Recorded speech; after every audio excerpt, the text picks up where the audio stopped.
supposed to cry at the beginning. It's supposed to cry at the end. Okay, in my defense, Robert Downey Jr., it was like 1988, and I didn't know who he was, and he was during his cocaine period. So any 17-year-old should definitely say no under those circumstances.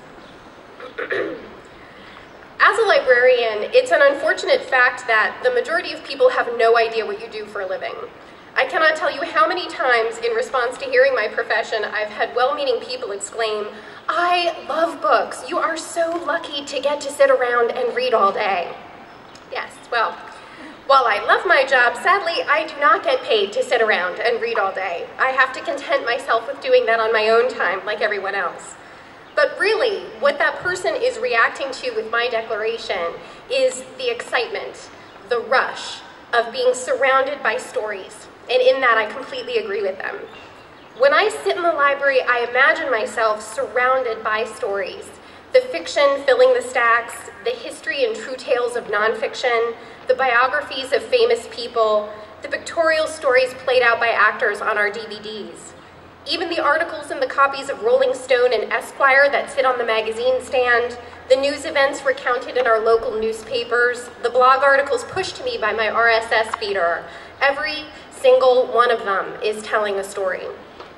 Every person in the library has more stories contained within them than the books on the shelves or the articles in our databases. Best friends sit together and trade not only accounts of what happened to them in class or on the drive to school, but also tell each other stories. Stories they've heard about other students, about the crazy squirrel that just attacked them on the way to class, about teachers, about their parents, about the latest celebrity gossip. At the front desk, we listen to each of you tell us your stories, and we tell you the stories we've read or accounts from our lives. Sometimes we're making a point, and sometimes we're simply entertaining each other. But every story, every single story serves a purpose. As educators, we surround you with stories in the hope of both teaching you about a given subject and about yourselves. You've not only read and parsed brilliant literary works in multiple languages, but heard about famous individuals and events in history, about scientists who made startling discoveries after years of hard work, about psychologists uncovering the secrets of the human mind. Vivid stories are contained in pieces of art, and concertos thicken our throats with emotion and narrative contained within them. Data, statistics, equations all tell stories. On a personal level, your teachers, your deans, advisors, and college counselors have each asked you time and again to reflect on your life and your education. What have you learned? Where do you want to go? What has your story been so far, and how does thinking about it help you understand yourself better? At this moment, as we sit on back campus together, surrounded by people who have played roles in all of your stories, and as we think about the class of 2014 about to move forward to live the rest of their stories, it is a wonderful opportunity, and I say this because you are trapped sitting in front of me, to talk about what it means to be the author of your own life story, and how you can use that understanding to move forward and grasp the life you truly want to live. Our brains are wired for story. Professor Jonathan Gottschall, in his book, The Storytelling Animal, explains how children as young as 10 or 12 months will pick up a banana and pretend it's a phone, or set up their stuffed animals and play out a scene. These are fascinating tales from children who don't even have a full command of language yet. Adolescents, even more than adults, daydream hundreds of times a day, usually in snippets of no more than 15 seconds, replaying events in their heads, fantasizing about what they would really like to say to their teachers, or rewriting embarrassing moments into a version with a much better outcome. In a famous psychological experiment, scientists animated a group of shapes attempting to find their way through a small opening in a circle and showed it to study participants. When asked what they had seen, almost none of the participants said a group of shapes trying to get into a circle. Instead, each person developed relationships between the competing shapes as they each attempted to edge each other out and link together the witness behavior into a struggle of achieving the goal of getting inside the circle.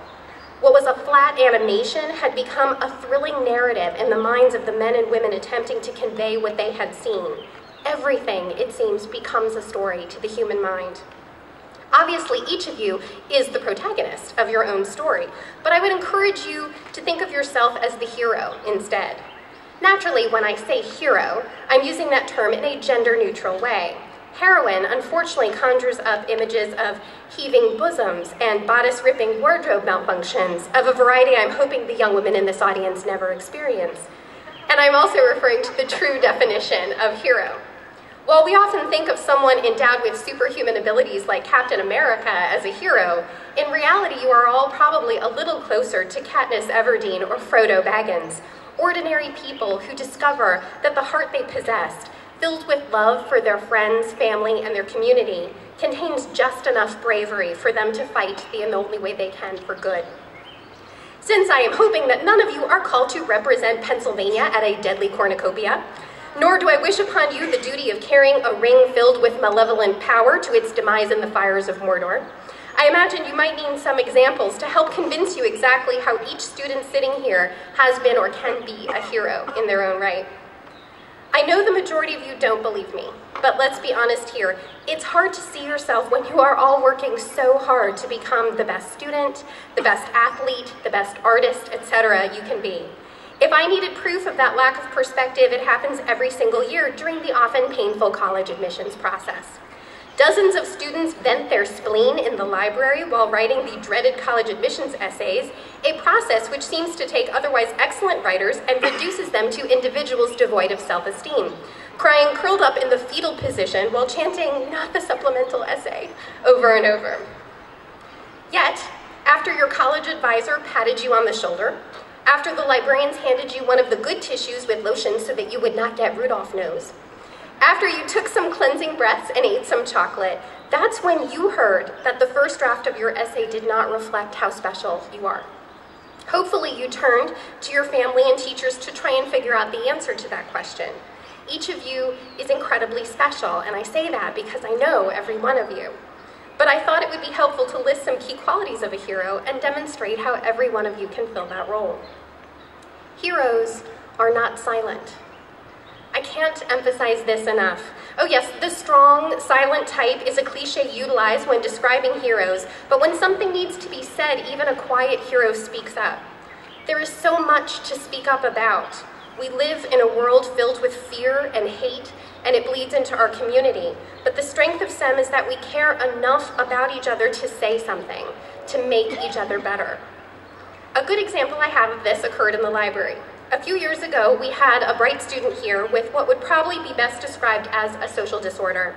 He had a great deal of difficulty reading people, would occasionally erupt into rude outbursts, and you can imagine that this made even casual interactions with other students difficult.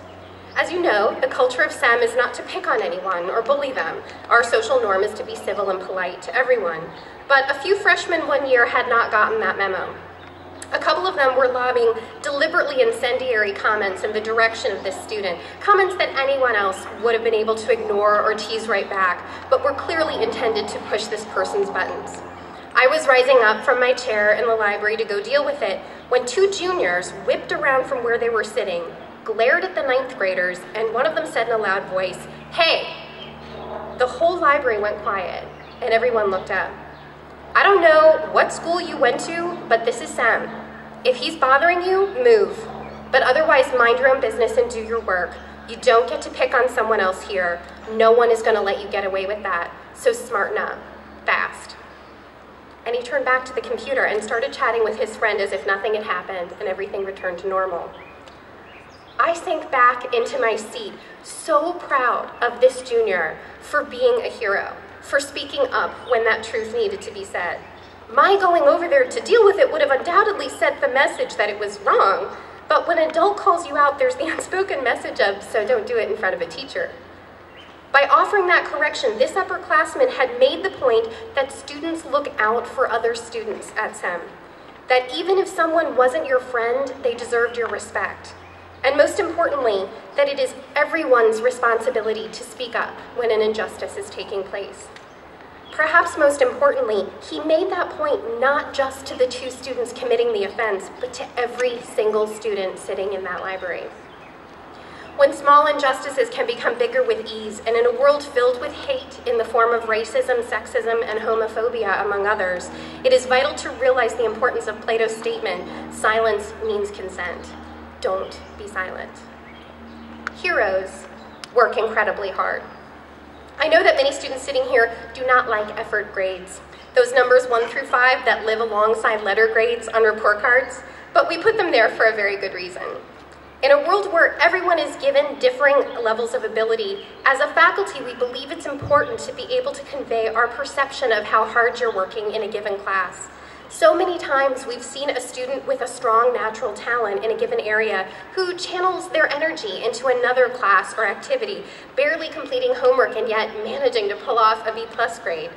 Similarly, the effort grade gives us a chance to acknowledge the C student who conferences multiple times a week, who completes every extra credit assignment, and who spends twice as much time on their homework for a class that simply does not come easily to them.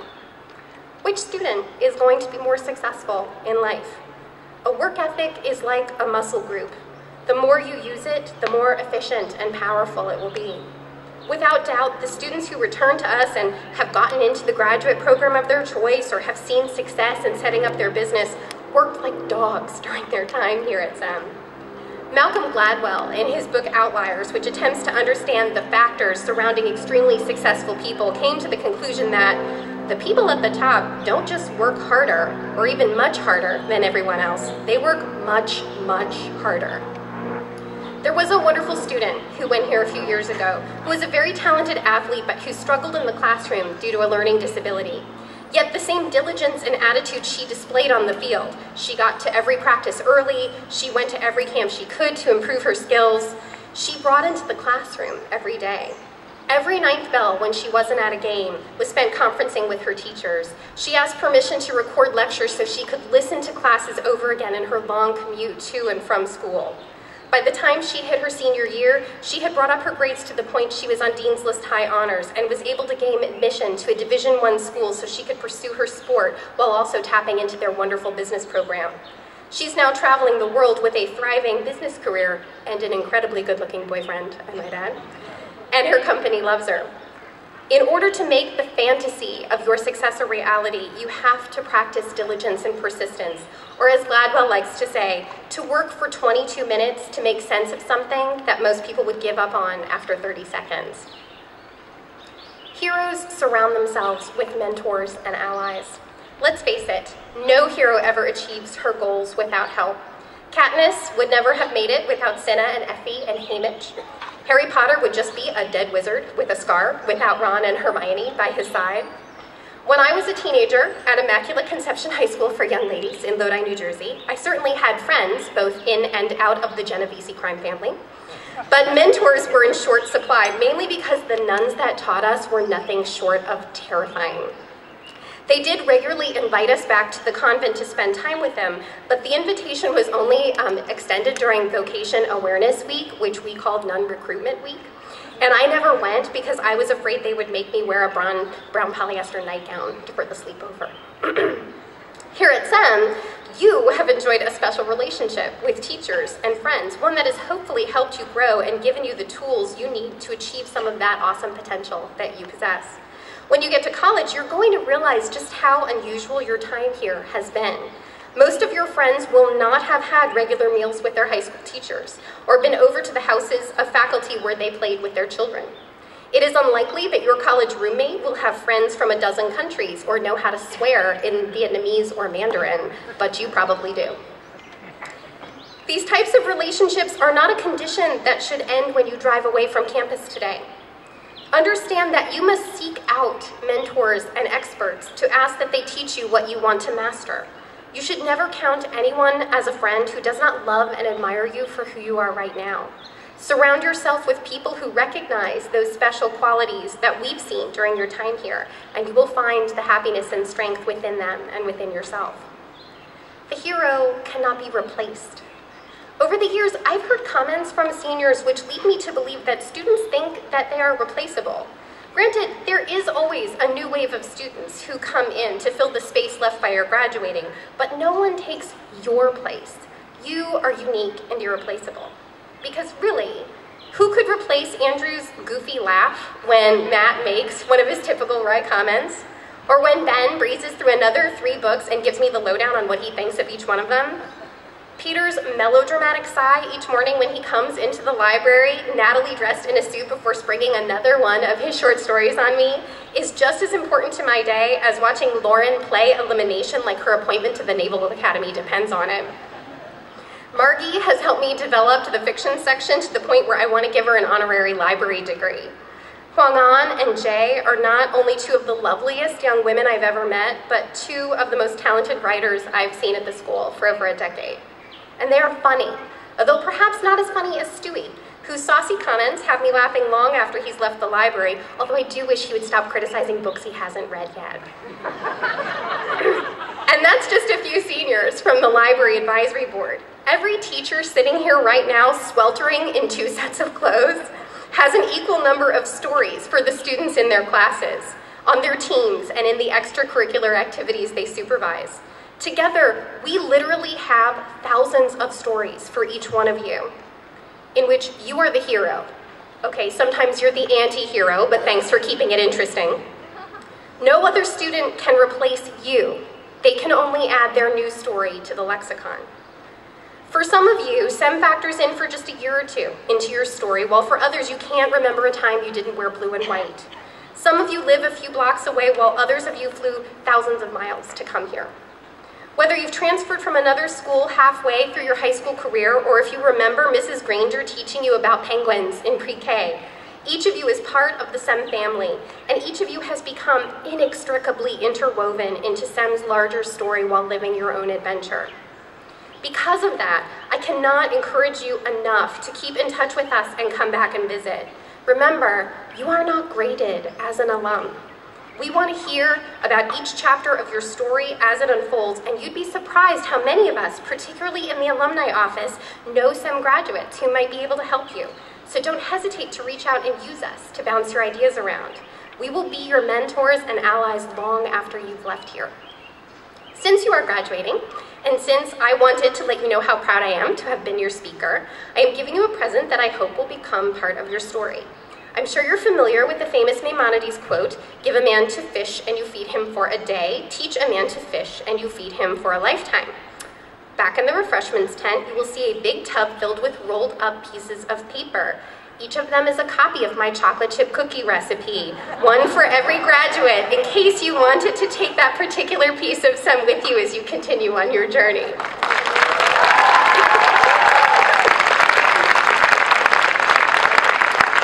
That's the secret to the library. It's bribe them with cookies every time. This graduation ceremony represents an end of a chapter in your story, but it is an appropriate time for thanks. Each student sitting here in front of me has my thanks and my gratitude for being part of this community. You've added immeasurably to it. Parents and family members, thank you so much for giving SEM the gift of your child for this time. We hope that they take away from this experience a better sense of themselves and skills that will help them thrive in college and in life. I hope every person who walks away from this campus today and continues to write their life story, they write one filled with courage, intelligence, and understanding. Thank you very much.